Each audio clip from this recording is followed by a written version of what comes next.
Hey there everyone, it's me Lauren with Bold Notion Quilting, and I thought it would be fun to do another doodle tutorial today. If you saw last week's tutorial, we did one called Topography, where we actually took a very simple stipple design that everybody learns to do when they first begin free motion quilting, and we turned it into a more intermediate advanced design called Topography, where you actually use the shape of the stipple and use that to create the other design, which is fantastic. So if you haven't seen it, check out the YouTube channel when you're done with this and take a look at that one as well.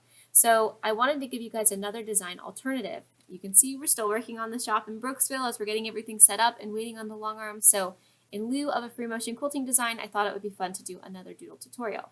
So another common design that we like to use is called a concentric circle. And it can be a very feminine design. We can use them in a lot of our different quilt tops. They can be really good go-to fillers. However, when you're learning how to do them, it can be really difficult to get them to be really round and smooth and consistent. So doing a straight line design version instead can be a really great option. Not to mention, if you want those straight lines to be incredibly even and incredibly straight, you can use a ruler for this design if you don't want to freehand it. But I will say that with more practice, the freehanding gets a lot easier. So we're going to do this concentric square design. And I think I want to call it Aztec blocks because it's so fitting, just the design and the way that it looks. And we're going to do a real quick doodle tutorial. So get out a pen and a piece of paper and let's take a look and see what we can get started today. All right, so we're going to work with this concentric circle type shape. And the goal of this shape is to kind of lay down a circular design and then kind of lay down other circular designs next to it, creating this kind of overlapping design that's happening here. Now this can be a really great go-to filler. I personally love to use it all the time in everything that I do, but sometimes what it needs to be a little more fresh and modern, or maybe it needs to be a little bit more masculine and a little less curvy, because we kind of have to, make combinations of designs that are both going to be equally straight and equally curvy, and sometimes your filler needs to offset your ruler work. And if your ruler work's curved ruler work or otherwise, sometimes having a square design can help you.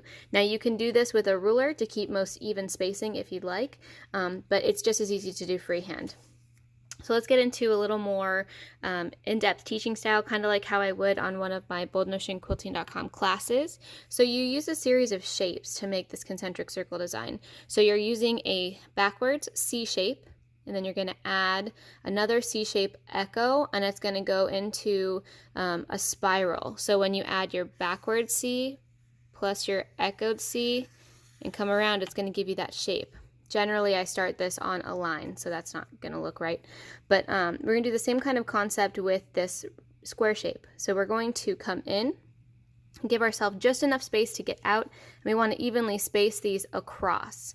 Okay, so we're going to take that shape, we're going to go up and in, and then able to get out. And the goal is just to try to keep all of these lines evenly spaced. Okay, now if I were doing this in a quilt block, let's say this is my quilt block and I want to make the shape, I generally just start somewhere and I'll come up and I'll make my outer space and I'll give myself enough space where it looks even across, and then I'll come down, around, and out.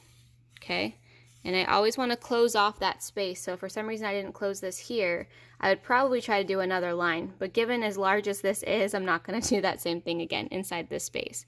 So I stopped here and I'm going to do the same thing. I'm going to come off and I'm going to do a middle, come up, and then just make it look like it's melting. And the trick to this is that, like, for instance, I would have put this line probably down closer to this corner, but you don't want these lines to meet up. You want them to look like they're overlapping. So there's one behind that one, and I can do it even bigger just for a little more drama. Okay, and then I can start another shape. So I stopped here in the corner. I'm going to come out and do another middle.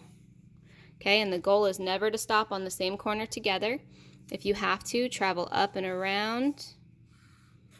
Okay, make it look like that shape is continuing melting behind it so that the spacing is even. Okay, go up our ditch, travel, and then this is what we're left with. So then what I would do is come down here and do another center just to look like it's continuing.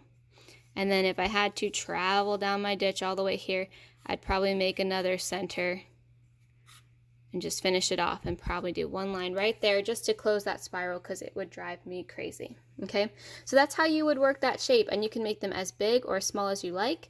These are probably close to 1/4 of an inch consistently around, but of course the bigger your square, the more you can actually change up the shape and space them out so that your quilt is a little more loose and a little more pliable to work with. So I hope that this is a fantastic alternative for you to do these concentric square designs. I like to call them Aztec squares because they look like something from that time period and that culture. And then you can use those in place of the concentric circles or other designs that you would use as background fillers. So I hope that helps. Be sure to give it a try. I like to practice within shapes because that really helps me to kind of practice how I'm going to mold them and stop. Otherwise, they all just kind of look like they stack on one another, and you get more of this kind of all over design if you were going to use it as an all over background. Thank you guys for joining me for this free motion quilting tutorial. Please give it a like and a share or a comment below if there's any questions that you have. I'd be happy to answer them. And remember to subscribe to the channel so that as we put out new videos, you can see them. As you know, we've got a lot of new things coming with the shop and everything, and I'm so excited to start getting on the motion of sharing free motion with you guys again. So I'm so excited to do that, and I cannot wait to share some more. So give it a like and a subscribe. Talk to you later, y'all. Don't forget to share to your quilting groups.